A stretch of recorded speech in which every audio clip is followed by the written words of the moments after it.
Praise to the lord. ఈరోజు దేవుడు మనకి ఇచ్చినటువంటి వాగ్దానం ఏంటంటే సామెతల గ్రంథము 9వ అధ్యాయము 11వ వచనం. నీవు జీవించు సంవత్సరములు అధికములగును. ఆమెన్. ఎవరైతే చావు బ్రతుకుల మధ్యలో ఉన్నారో, ఎవరైతే మరణపు అంచులో ఉన్నారో, డాక్టర్లు సైతము ఇక మా వల్ల కాదు అని చేతులు ఎత్తేసినటువంటి పరిస్థితుల్లో ఉన్నారో, దేవుడు మీకు ఇస్తున్నటువంటి వాగ్దానం ఏంటంటే నీకు మరికొంత కాలము జీవించేలాగున ఆయుష్ని ఇవ్వబోతూ ఉన్నాడని. మరికొన్ని సంవత్సరములు ఇంకా నువ్వు జీవిస్తావు అనే వాగ్దానము దేవుడు ఇస్తూ ఉన్నాడు. నీవు జీవించే సంవత్సరాలు అధికం అవుతాయి అని దేవుడు సెలవిస్తూ ఉన్నాడు. ఎందుకంటే మరణమైనను జీవమైనను రెండు ఆయనే. అంటే ఒకరు జన్మించాలన్నా ఒకరు మరణించాలన్నా రెండు ఆయన చేతిలో ఉన్నాయి. మరణము జీవము ఆయన చేతిలో ఉన్నాయి కనుక ఒకరు మరణించాలంటే కూడా ఆయన ఖచ్చితంగా ఆయన చేతిలోనే ఉంది. ఆ మరణం నుంచి తప్పించి మళ్ళీ తిరిగి జీవించాలన్నా ఆయన చేతిలోనే ఉంది. ఎందుకంటే ఆయనే జీవము మరణం. మనము ఇన్ని రోజులు ఎంతోమంది దేవుళ్ళు అనబడే వారందరినీ మనం అడుగుంటాం, ఈ మరణకరమైన పరిస్థితి నుంచి విడిపించు, ఈ మరణ భయము నుంచి విడిపించు అని మనము ఎన్నో పూజలు చేసి ఉంటాం. ఎన్నో దేవుళ్ళు అనబడే వాటికి ఎన్నోసార్లు మొక్కి ఉంటాం. కానీ ఎవరు కూడా నిన్ను ఆ పరిస్థితి నుంచి తప్పించలేరు. ఎందుకంటే వారెవరికి మరణము మీద అధికారము లేదు, వారెవరికి జీవము మీద అధికారము లేదు. మరణము మీద జీవము మీద అధికారము కలిగిన దేవుడు ఎవరైనా ఉన్నారంటే ఆయన నజరేయుడైనటువంటి యేసుక్రీస్తు వారు మాత్రమే. ఆయనకి మాత్రమే ఆ అధికారం ఉంది, ఆయనకి మాత్రమే ఆ శక్తి ఉంది. కనుక ఎంతమందిని అడిగినా ఉపయోగము లేదు. ఎందుకంటే ముందు వాళ్ళకి అధికారం లేదు. మరి ఎవరికి ఉంది అంటే ఆ అధికారము మరణము నుండి తప్పించగలిగిన అధికారము, జీవములోనికి నడిపించగలిగిన అధికారము ఎవరికి ఉందయ్యా అంటే యేసుక్రీస్తు వారికి ఉంది. మనము ఆయన దగ్గరకు వచ్చి అడిగితే, మనము ఎవరైతే అధికారము కలిగి ఉన్నారో అధికారము కలిగిన వ్యక్తి దగ్గరికి వచ్చి అడిగితే వారు మనల్ని ఆ మరణము నుండి తప్పించి జీవించేలాగా చేస్తారు. అధికారం లేని వ్యక్తి దగ్గరికి వెళ్ళి మనం ఎన్నిసార్లు అడిగినానో, ఎన్నిసార్లు ఆ దండాలు పెట్టినానో, ఎన్నిసార్లు పూజలు చేసినానో ఎటువంటి ఉపయోగము లేదు. ఎందుకంటే వాళ్ళకి ఆ అధికారం లేదు, వాళ్ళకి అంత శక్తి లేదు. మరి ఆ శక్తి కలిగిన దేవుడు, అధికారం కలిగిన దేవుడు యేసుక్రీస్తు వారు కనుక యేసుక్రీస్తు వారి దగ్గరకు వచ్చి నన్ను ఈ మరణకరమైన పరిస్థితుల నుంచి విడిపించు, నన్ను ఈ మరణ భయములో నుంచి విడిపించు అయా అని మనం అడిగితే ఆయన ఖచ్చితంగా మనల్ని ఆ మరణకరమైన పరిస్థితుల నుంచి విడిపిస్తాడు. ఎందుకంటే మన దృష్టిలో అది చాలా పెద్దది. మనం ఒక మనిషిని ఇంకొక మనిషి మరణం నుండి తప్పించాలన్నా లేదా జీవింపజేయాలన్నా అది చాలా పెద్దది, అది వల్ల అవ్వదు, మన వల్ల కాదు. కానీ దేవుని దృష్టిలో అది చాలా చిన్నది. యేసుక్రీస్తు వారి దృష్టిలో అది చాలా చిన్నదే.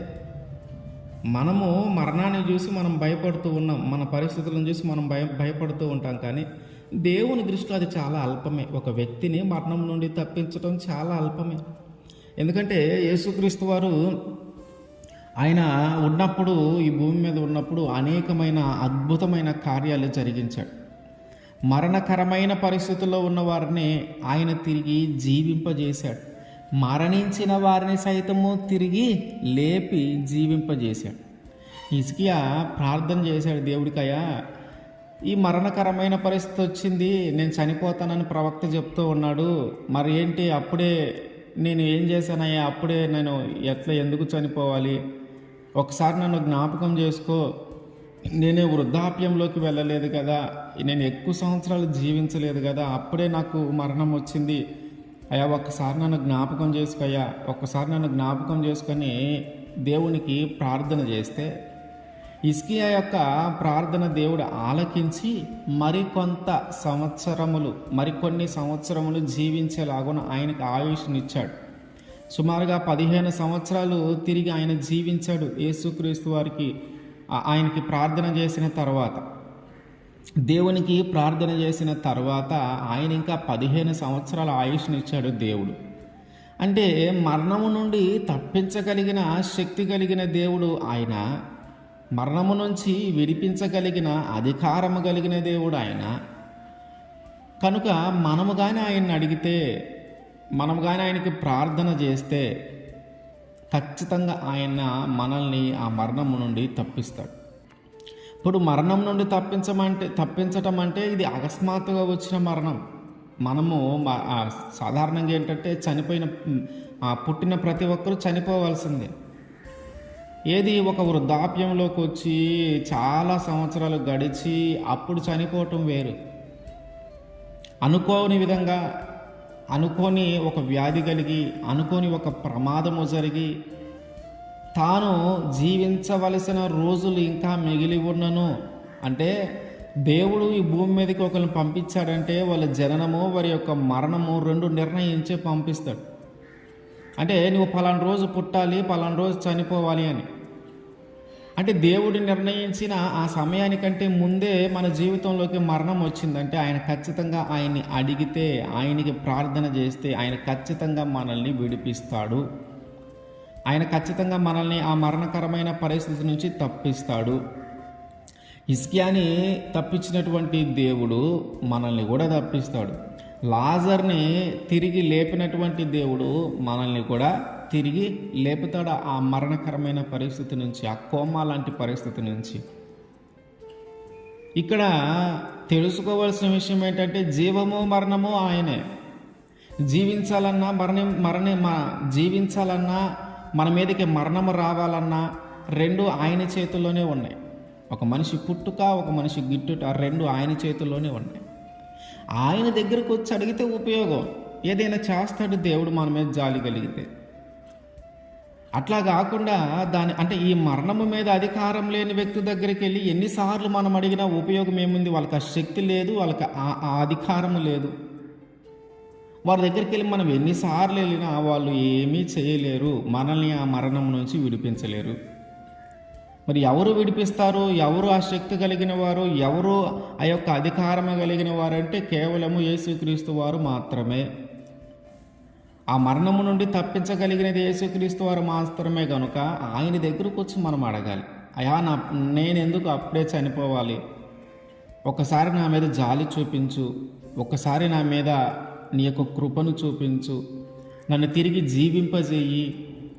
ఇంకా నేను జీవించిన సంవత్సరములు కొద్దిగే కదా, నా వయసు తక్కువే కదా, నేను ఇంకా బ్రతకాలనుకుంటూ ఉన్నాను.